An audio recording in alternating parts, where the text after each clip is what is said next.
Welcome to Talk Tickers, your shortcut to figuring out what's really moving the markets. Hey there.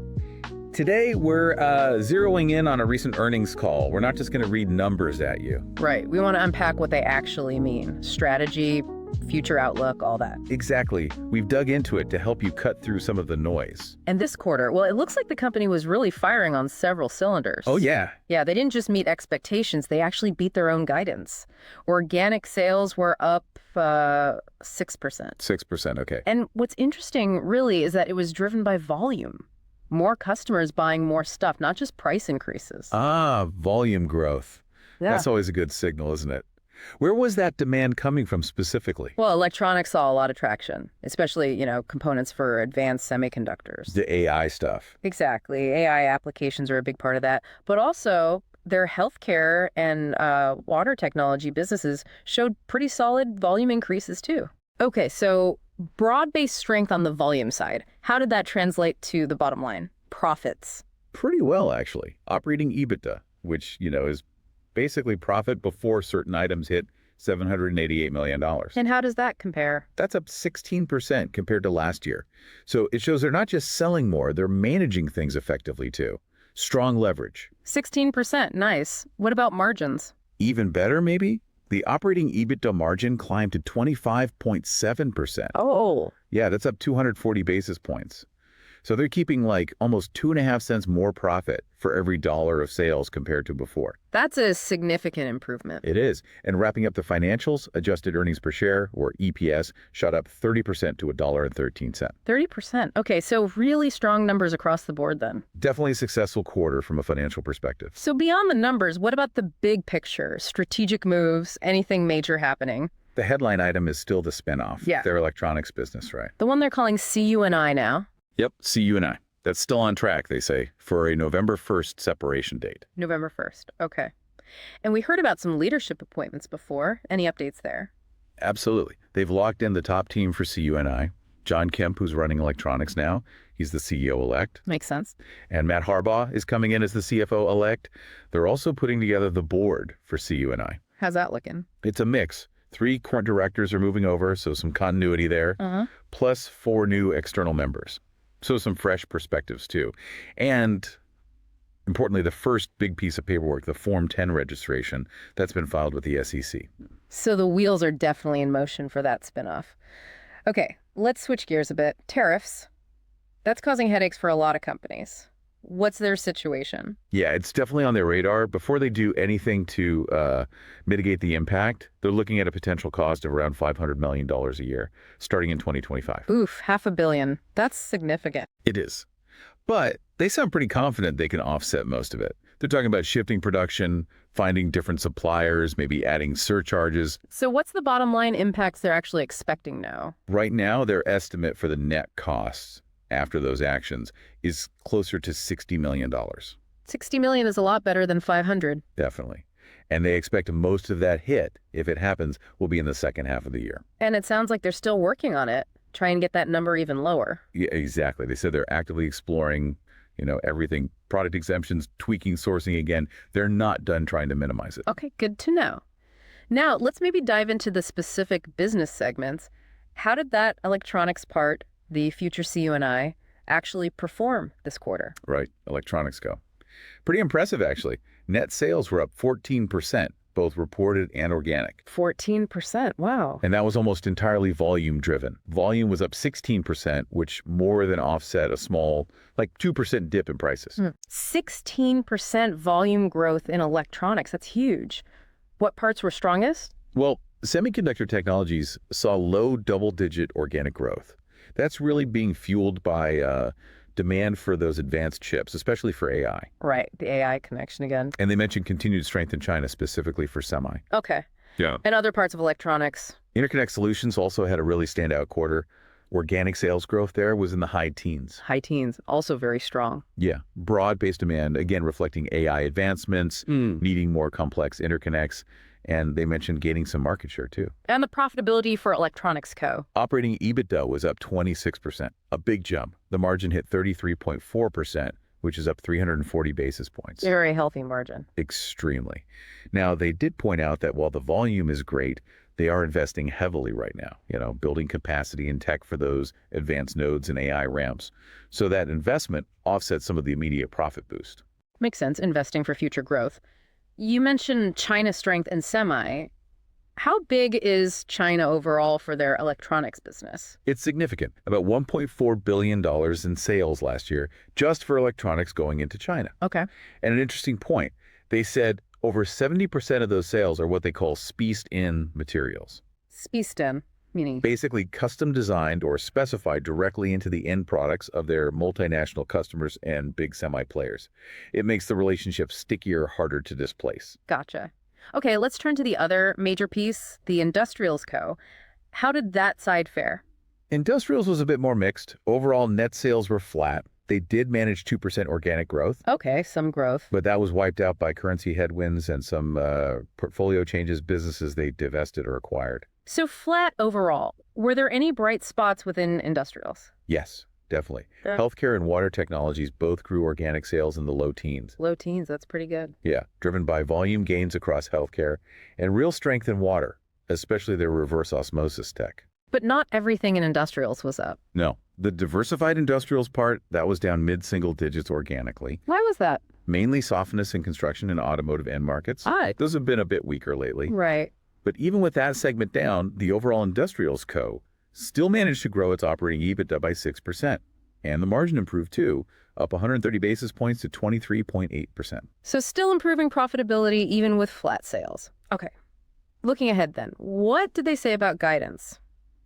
Forecasts for the rest of the year. For Q2, the current quarter, they're guiding to net sales around $3.2 billion, operating EBITDA about $815 million, and adjusted EPS around $1.15. Okay. They did give a little caveat, saying the usual seasonal sales bump from Q1 to Q2 might be a bit muted this year, just due to some timing things. And for the full year 2025, any changes? Nope, they maintain their previous full year guidance, so still expecting net sales between $12.8 and $12.9 billion, operating EBITDA between $3.325 and $3.375 billion, and adjusted EPS between $4.30 and $4.40. And just to confirm, that guidance doesn't include the potential tariff impact. Correct. That estimated $60 million net hit, or about 10 cents per share, is not baked into those numbers. Why not? Because the mitigation efforts are ongoing, and there's still uncertainty about exactly how and when the tariffs will be implemented, so they're holding off including it for now. Got it. Makes sense. You mentioned water was a bright spot in Industrials. Can we dig into that a bit more? Sounds like a growth area. It really does seem to be. Strong quarter, like we said, and they're forecasting mid to high single-digit growth for the full year for water. Where's the demand coming from? It's pretty broad. Across their technologies like reverse osmosis, ARO, and ion exchange, and across end markets desalination, microelectronics manufacturing needing ultra-pure water, food, and beverage. Okay. Plus, there's potential upside from newer things, like cleaning up PFAS chemicals, the forever chemicals. Right, that's a huge issue. It is. And also potentially direct lithium extraction, getting lithium from brine water sources. That's another emerging area. Interesting possibilities there. What about AI? We touched on it with electronics, but how much exposure do they have overall? They quantified it a bit. Businesses tied directly to data centers. That's about 15% of their whole portfolio. 15%. And how's that growing? Grew in the mid-teens in Q1, so strong growth. Okay. And then advanced packaging, which is crucial for AI chips, that's about 10% of the portfolio.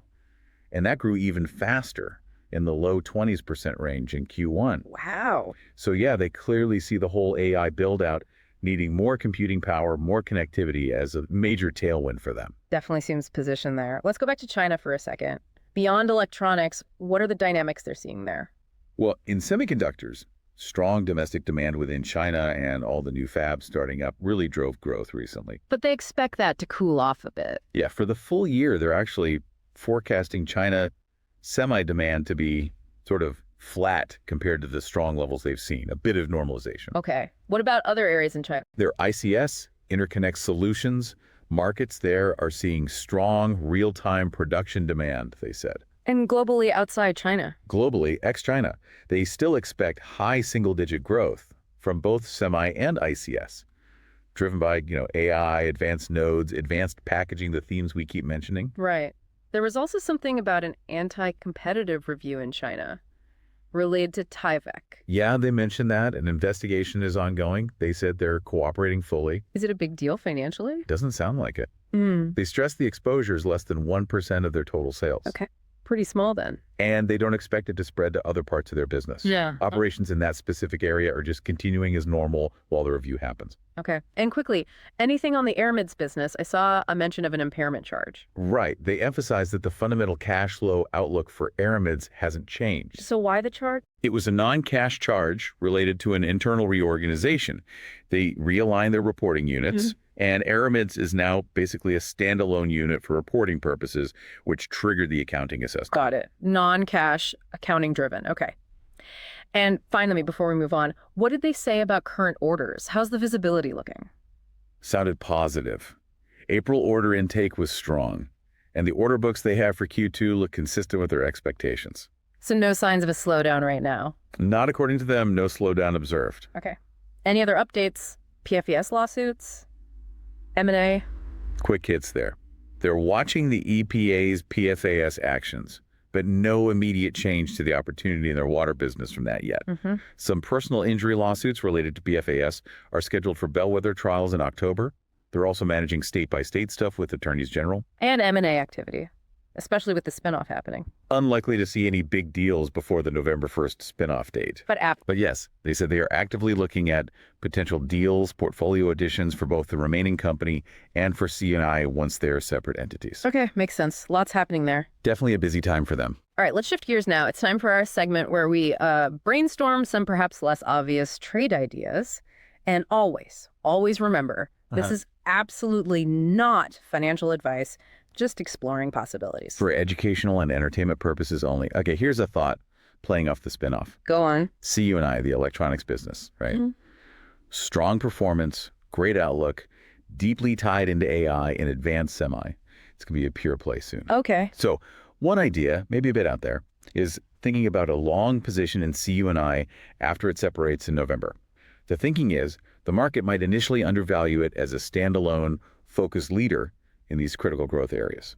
So a bet on CU&I being maybe overlooked initially? Kind of. And maybe, just maybe, you'd pair that with a short position in a broader materials ETF just as a hedge against, overall market jitters or maybe sentiment towards the remaining industrial company. Interesting. Pairing a specific long with a broader short. Okay, that's one outrageous but plausible idea. Got another. How about focusing on the water side? Okay, we talked about the growth there. Exactly. Increasing global focus on water scarcity, water quality.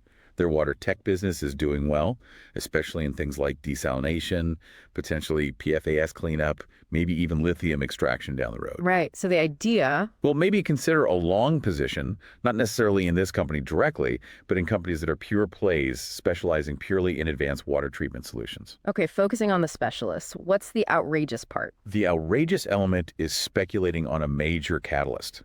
Imagine, unfortunately, some kind of unforeseen global event like really severe widespread droughts or a major contamination crisis. That kind of event could dramatically and suddenly accelerate investment and demand in the water sector, potentially giving huge returns to those specialized companies. It's speculating on an acceleration catalyst. Got it. So a long-term trend potentially turbocharged by an unforeseen event definitely falls into the outrageous but plausible category. Food for thought, nothing more. Absolutely. Some truly thought-provoking ideas there. And that wraps up our deep dive into this latest earnings call. We've covered a lot: the strong results, the CU&I spinoff progress, trends across the businesses. And of course, those speculative trade ideas. Indeed. So what stood out to you from all this? Any questions still lingering about the spinoff, or maybe how one segment is performing versus another? We definitely encourage you to keep digging and do your own thinking. And just one last time, the ideas in that last segment, purely discussion points, definitely not investment recommendations. Please do your own research. Couldn't agree more. Thanks for joining us here on Talk Tickers, where we try to bring you clear, insightful takes on these crucial earnings calls. Yeah. Thanks for listening. Stay tuned for our next deep dive as we keep tracking the forces shaping the markets.